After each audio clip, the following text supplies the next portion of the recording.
Thank you folks for the warm Springfield welcome. This award is one that I will never forget and will always cherish. All my talent and ability came from one man, and that's God. Without him, I wouldn't have been able to do the things I do. Here with me today is my loving family, which includes my wife, our two sons, and both my parents. I'm very proud to receive this award, but there's one thing that I'm even more proud of, and that's my family. Without them, I don't think I would have been able to accomplish all that I did. My life and career can be summed up with one famous quote. This particular quote comes from Lefty Gomez, a famous left-handed New York Yankees pitcher. He said, "I'd rather be lucky than good." For me, I know this is probably true. Yes, I did have some talent, but luck certainly helped out. I wouldn't have been able to accomplish all I accomplished without a little luck on my side. You can't be good at every aspect of this sport. You need a little luck sometimes. Back in 1975, when I was just getting started in this thing you folks call the NBA, things were tough. I was the #1 overall draft pick with lots to prove, but when you come to a team full of veterans, things aren't as easy as they look. It was always do this, do that. These guys had been here for years and had seniority over me, so I didn't have much of a choice. As the season dragged on, I got more and more involved with things and felt more comfortable with the guys. Even though things got better as my long rookie year went on, let's just say no one wants to be a rookie in the NBA. Things aren't much fun that first year, but after that, wow, I wouldn't trade the last 18 years of my life and career for anything else. There's a little saying my parents always told me that goes, "You are a part of all you have met." The saying starts with my parents. Back in my younger days, we didn't have as much money as other people.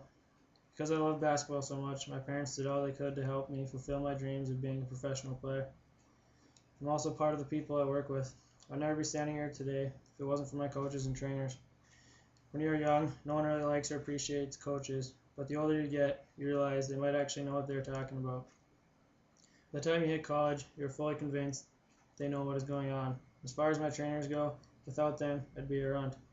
For all you youngsters that have dreams of one day playing in the NBA, remember this: you can't play in this organization without a trainer.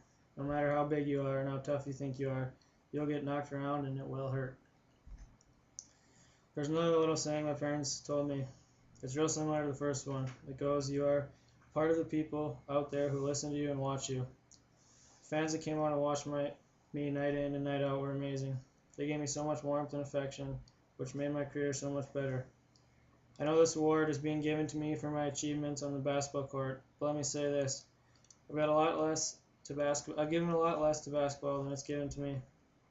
The greatest gift I received from this sport is the way the people responded to me. Even though everyone receives criticism in their lives, I received much more embrace and kindness from my fans than criticism. The fans stood behind me through thick and thin. Whether I was in a slump or playing like I was out of this world, they always seemed to have my back. For that, I am truly grateful. I'm giving this speech not because I was a good player, but because I love the game. My fans aren't here because they love me. They're here because they also love the game. I truly believe that players don't make this sport, the fans do. They bring enthusiasm to every game, no matter how the team is doing. Thank you, fans, for making my career one of pure enjoyment. Many fans say the basketball season doesn't get good until the playoffs. They say we don't try in the regular season. They say we don't run plays. All we do is run up and down, see who can put up the most shots or have the most dunks. If that's true, how do we make the playoffs? If we are making the playoffs or in contention for the playoffs, we must be trying. If we weren't trying, we probably wouldn't be in that situation. I hope I'm not boring you, because to be honest, I'm boring myself. This is probably the worst part about being inducted into the Hall of Fame. I had to sit at my desk for months before this, trying to figure out what I'm going to say when this day comes. I asked all sorts of people for help, from my parents to my wife, to former winners of the award. And it was funny because they all said the same thing. "It's your award, it's your speech, I can't help you write it." Some friends that are. Geez, sorry for even asking. As I was writing this speech, I kept thinking to myself, man, I hope I'm getting to the end, because I'm running out of things to say. I can't tell you people how many times I said this, but every time I said it, I knew I was nowhere near the end. Well, enough about me. Let's talk about this award. This award to me is a Lifetime Achievement Award. I didn't get this award for all the years I spent in the NBA. I got it for every single time I touched a basketball. I worked hard from day one to get here. Practicing my shot and defensive shuffle weren't the only things that made me the player I am. I read and studied the game. I trained and lifted weights to get bigger and faster. I listened to speakers talk about the game. Basketball isn't just the physical fundamentals, it's the mental preparation and knowledge. Not once did I play a game without studying the other team and their players. A quote that my high school coach always said to me was, "Do the little things, and big things will happen."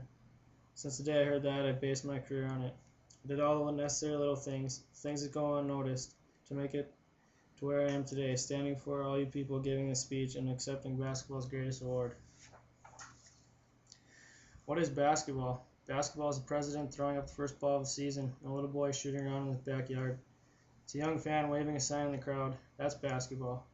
So is a legend, Michael Jordan, nailing one of his many career game winners. Basketball is much more than a sport for the players. It's a lifestyle, a job. Without basketball, I'm not sure how I would have made my living and supported my family. Basketball is a rookie. His experience is no bigger than his Adam's apple as he begins to fulfill his dreams. It's a veteran too. Tired, older man hoping that his aching knees and muscles can somehow get him through one more season. Nicknames are also basketball. Names such as Dr. J, Wilt the Stilt, Pistol Pete, and the Black Mamba. Basketball is the cool, calm eyes and hands of Michael Jordan as he calmly sinks a game-winning shot with thousands upon thousands of people watching him. It's the big, thick glasses of Horace Grant, who without them might not have been able to see the ball. Basketball is just a game, as simple as a ball and a hoop, yet as complex as a calculus book. It's a sport, a business, and sometimes almost even a religion. Basketball is the smell of fresh popcorn and the sound of squeaking sneakers.